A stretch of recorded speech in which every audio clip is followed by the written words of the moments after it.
মানুষকে আবেগ দেখায় কি না? মানুষ আপনার চোখের পানির মর্ম বুঝবে? মানুষ কি মানুষের চোখের পানির মর্ম বুঝে? আপনার পিতা যদি মারা যায় আমার কাছে এসে দোয়া চান কান্নাকাটি করে, আমি দোয়া করতে পারবো, কিন্তু আমি কিন্তু আপনার ফিলিংসটা বুঝতে পারবো না। কিসের এত হতাশা ভাই? কি হয়েছে? আপনার গার্লফ্রেন্ড আপনাকে ছেড়ে চলে গেছে? তা গেছে না, হয়তো কি হয়েছে না, কি হয়েছে? গার্লফ্রেন্ড ছেড়ে চলে গেছে তো কি হয়েছে? আল্লাহ পাকের জমিনে কি মেয়ের অভাব নাকি? 40 জন নারীর দায়িত্ব একটা ছেলেকে নিতে হবে সে জামানায়, মানে মা, বোন, ফুপু, খালা, স্ত্রী, এই সব মিলে 40 জন কাঁধে উঠে যাবে। এখন ঘরে ঘরে মেয়েদের সংখ্যা বাড়ছে না? নবীজি বলেছে শেষ জামানায় মেয়েদের সংখ্যা বাড়বে, ছেলেদের সংখ্যা কমবে। কমছে কিনা ছেলেদের সংখ্যা?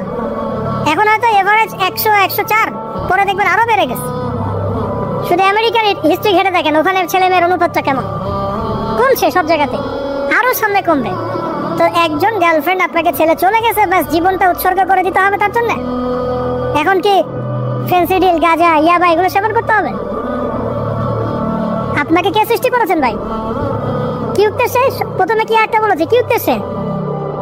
আমাকে আল্লাহ পাঠিয়েছেন দুনিয়াতে নামাজ পড়তে, রোজা রাখতে, দিনের প্রচার করতে, দিনের জ্ঞান অর্জন করতে, এই তো। তা আমি একজন মেয়ের জন্য জীবন নষ্ট করে দেবো কেন? আমি তাহলে আল্লাহর কাছে কি মুখ দেখাবো আর নবীর কাছে কি মুখ দেখাবো? ওখানে গিয়ে বলবো আল্লাহ আমি আমার অমুক প্রেমিকের জন্য আশায় হয়ে একদম জীবন দিয়ে দিয়েছি, আত্মহত্যা করেছি? গেছে ভাই, যাইতে দেন।